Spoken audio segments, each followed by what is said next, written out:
मध्य प्रदेश। एक छोटा सा घर, खिड़की के बाहर बर्फ पड़ रही है। माँ, सर्दियाँ आ गई है, बाहर बर्फ पड़ रही है। आज मैं रसोई में चूल्हे के सामने सोऊंगी। आज आग मत बुझाना। ठीक है, पर ध्यान रखना, चूल्हे से दूर सोना। चिंता मत करो माँ, मैं ध्यान रखूंगी। ठीक है, जा सो जा।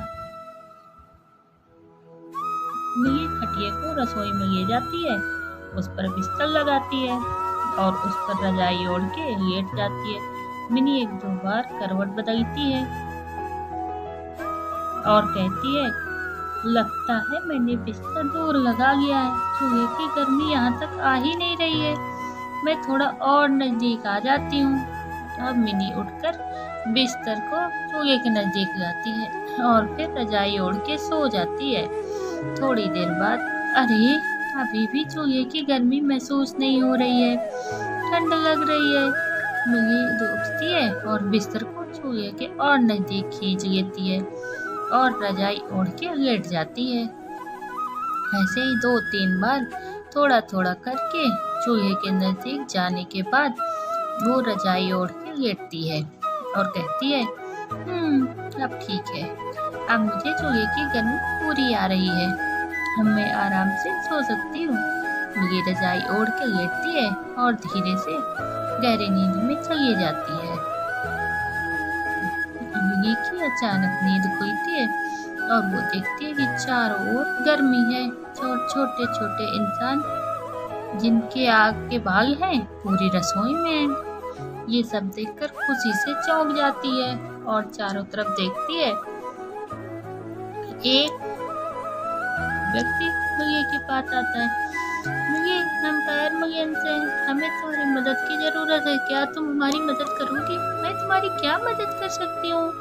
सिर्फ तुम ही हमारी मदद कर सकती हो, ये हमारे गुरुजी ने कहा है। मैं तुम्हारी मदद करना चाहती हूँ। करना क्या है? तुम हमारे गुरुजी से मिलो, वो तुम्हें सब बता देंगे। तुम हमारे साथ आओ। और मिलियन उसका हाथ पकड़कर चूल्हे की ओर ले जाता है। ये कहाँ ले जा रहे हो? मैं जल जाऊंगी। नहीं, ये तो हमारे घर जाने का रास्ता है। तुम मेरा हाथ पकड़ो और आगे बढ़ो। मिली जैसे ही मिलियन का हाथ पकड़ती है, वैसे ही चूल्हा एक बड़ा सा आग का दरवाजा बन जाता है और मिली अंदर चली जाती है। वो एक खूबसूरत दुनिया में आती है जहाँ सब कुछ आग से बना है। पेड़ के पत्ते, पौधे, जानवर, नदी भी आग की है। घर भी आग के बने हैं, लेकिन उसे जलन नहीं हो रही थी, बस मीठी सी गर्मी है। मिनी और मिलियन एक छोटे से घर में ले जाता है। घर के अंदर फायर मिलियन के गुरुजी आते हैं और कहते हैं, आओ मिनी, मैं तुम्हारा इंतजार कर रहा था। गुरुजी को प्रणाम करती है। प्रणाम गुरुजी, आओ मैं तुम्हें कुछ दिखाता हूँ। गुरुजी उसे अपने कमरे में ले जाते हैं और एक टेबल पर रखा धनुष की ओर इशारा करते हुए कहते हैं, इसे उठाओ। मिली आगे बढ़ के जैसे धनुष उठाती है, उससे धनुष आग का बन जाता है और मिली चौंकते हुए गुरुजी की ओर देखती है। वहाँ खड़े फायर मिलियंस भी चौंक जाते हैं। फिर गुरुजी बताते हैं, मिली, तुम वही योद्धा हो जिसका हमें सालों से इंतजार था। अब तुम्हें अपना कर्तव्य निभाना है। मिली धनुष को वापस मेज पर रखती है। धनुष वापस आम लकड़ी का बन जाता है और कहती है, कैसा कर्तव्य गुरुजी? ये जो अग्निकोड तुम्हें दिख रहा है, ये पहले ऐसे नहीं था। हमारी दुनिया में हमें ऐसे छुप के नहीं रहना पड़ता था। हम खुशी से चारों ओर घूमते थे, जिंदगी का मजा लेते थे। फिर यहाँ एक जादूगरनी आई। उसने हमारे राजकुमार से दोस्ती की और उन्हें अपने विश्वास में ले लिया। हमारे राजा रानी को वो पसंद नहीं थी। उन्होंने कई बार राजकुमार को उससे मिलने से मना किया, परंतु वो नहीं माने। एक दिन जब हम सब लोग जश्न मना रहे थे, तब राजकुमार ने उस जादूगरनी को वहां बुला लिया। मुझे कई करतब आते हैं, मैं उन्हें दिखा सकती हूँ। नहीं, इसकी ज़रूरत नहीं है। सारे करतब पहिए से तय हैं और कलाकार तैयार हैं पीछे। जो पहिए से तय हैं, उसे पहिए से देखने में क्या मज़ा? मज़ा तो नई चीज़ देखने में है। क्यों राजकुमार? हाँ पिताजी, ये सही कह रही हैं। इसे करतब दिखाने दीजिए। शुक्रिया राजकुमार। ये हर फिर उसने वो करतब दिखाए। फिर उसने कहा, अब मैं आप लोगों को अपना सबसे बड़ा करतब दिखाती हूँ।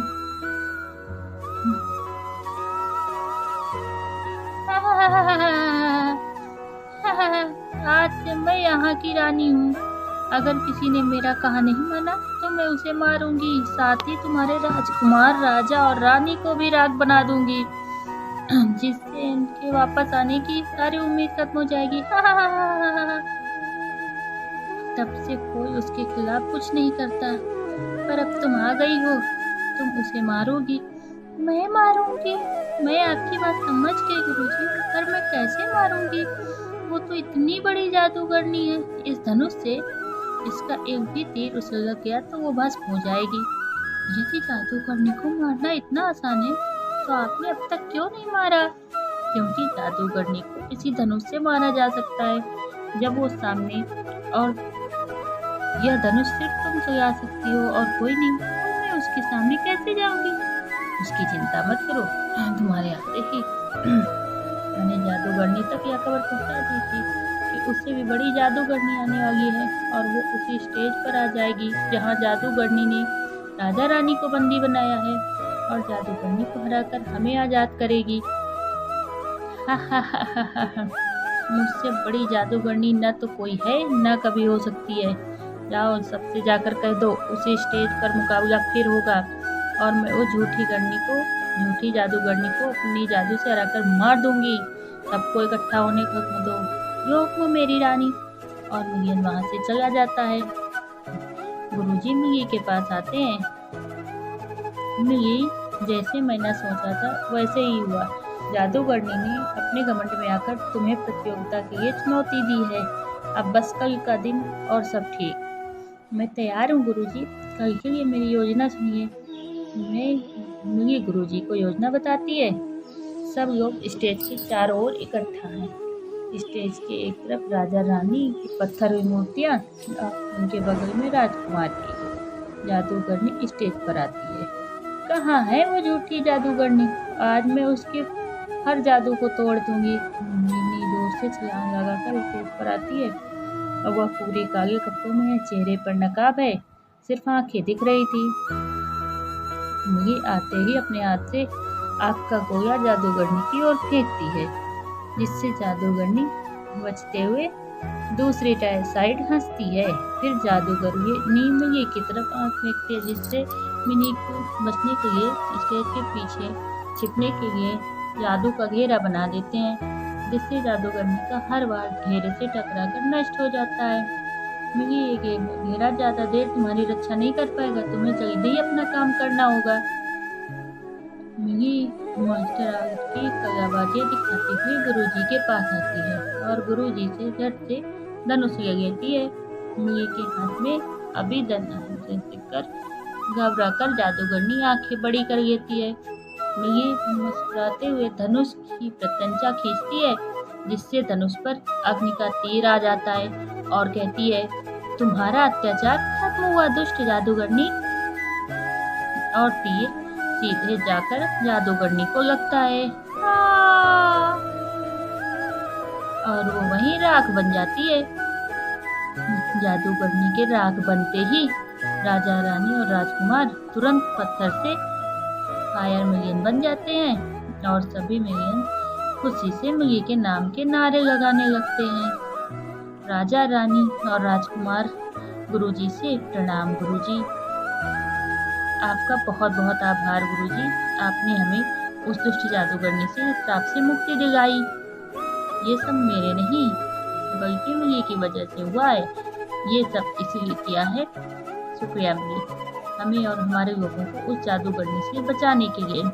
ये तो मेरा फर्ज था, मुझे माफ़ कर दीजिए। माँ पिताजी, मैंने आपकी बात न मानकर जादूगरनी से दोस्ती की और उसे जश्न में बुलाया और हमें इतना सब कुछ सहना पड़ा। हाँ राजकुमार, हमें अपने माता पिता की बात जरूर सुननी चाहिए। अरे, माता पिता की याद आया, मेरी माँ पापा मेरे लिए परेशान हो रहे होंगे। मैं कहीं से गायब हूँ, मुझे अब वापस जाना चाहिए। तुम्हें परेशान होने की जरूरत नहीं है। 2 दिन हमारी दुनिया में बीते हैं, तुम्हारे घर पर अभी रात बाकी है और तुम्हारे माँ पापा भी अभी सो रहे हैं।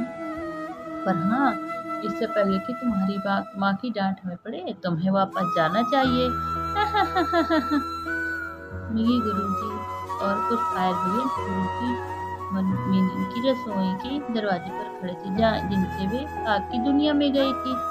ये मास्क लो, जब भी तुम्हें हमसे मिलने का मन करे, ये मास्क पहनकर किसी भी आग के दरवाजे से हमारे पास आ जाना।